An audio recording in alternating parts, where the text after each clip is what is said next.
ఆంధ్రప్రదేశ్ మాజీ ముఖ్యమంత్రి వైసీపీ అధినేత వైఎస్ జగన్మోహన్ రెడ్డి క్రమంగా కేంద్రంలో అధికారంలో ఉన్న బీజేపీ పార్టీకి దూరం అవుతున్నట్టు కనిపిస్తోంది.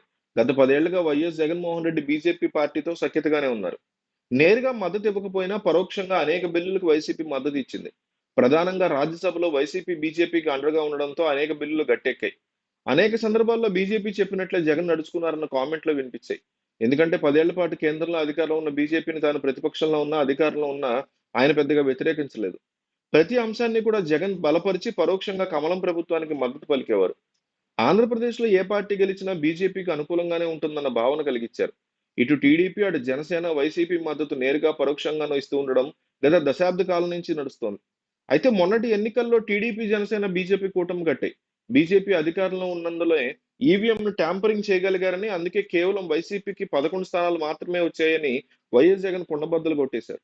టీడీపీ 2014లో మద్దతు పట్టుకొని తర్వాత ప్రత్యేక హోదా కోసం బయటకొచ్చిన మోడీ, అమిత్ షా మీద విమర్శలు చేసినా మళ్ళీ 2024 ఎన్నికల్లో బీజేపీ పెద్దలు టీడీపీతో పొత్తు పెట్టుకోవడాన్ని వైఎస్ జగన్ తప్పుపడుతున్నారు.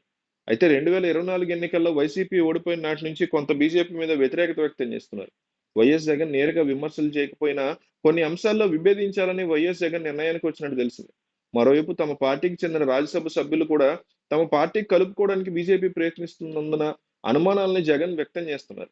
ఇప్పటికే 4-5 రాజ్యసభ ఎంపీలతో బీజేపీ టచ్‌లోకి వెళ్ళినట్టు ప్రచారం జరుగుతున్న నేపథ్యంలో వైఎస్ జగన్ బీజేపీ విషయంలో కీలక నిర్ణయమే తీసుకున్నట్టు తెలిసింది. ప్రధానంగా ఇక మీదట బీజేపీ కూటమితో దూరం పాటించాలని వైఎస్ జగన్ డిసైడ్ అయినట్టు చెప్తున్నారు.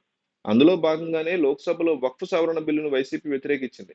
టీడీపీ, జనసేన వంటి పార్టీలు దాన్ని సమర్థించినా వైసీపీ మాత్రం లోక్సభలో వ్యతిరేకించడం ఇప్పుడు ఏపీ రాజకీయాల్లో హాట్ టాపిక్‌గా మారింది. కేంద్ర మంత్రి కిరణ్ రిజిజు ప్రవేశపెట్టిన వక్ఫ్ సవరణ బిల్లును వైసీపీ వ్యతిరేకించింది. ఎంఐఎం నేత అసదుద్దీన్ ఓవైసీ వ్యాఖ్యలను సమర్థించింది. వైసీపీ, టీఎంసీ, సమాజ్‌వాదీ పార్టీ, కాంగ్రెస్, మజ్లిస్, కమ్యూనిస్టు పార్టీలు వ్యతిరేకించాయి.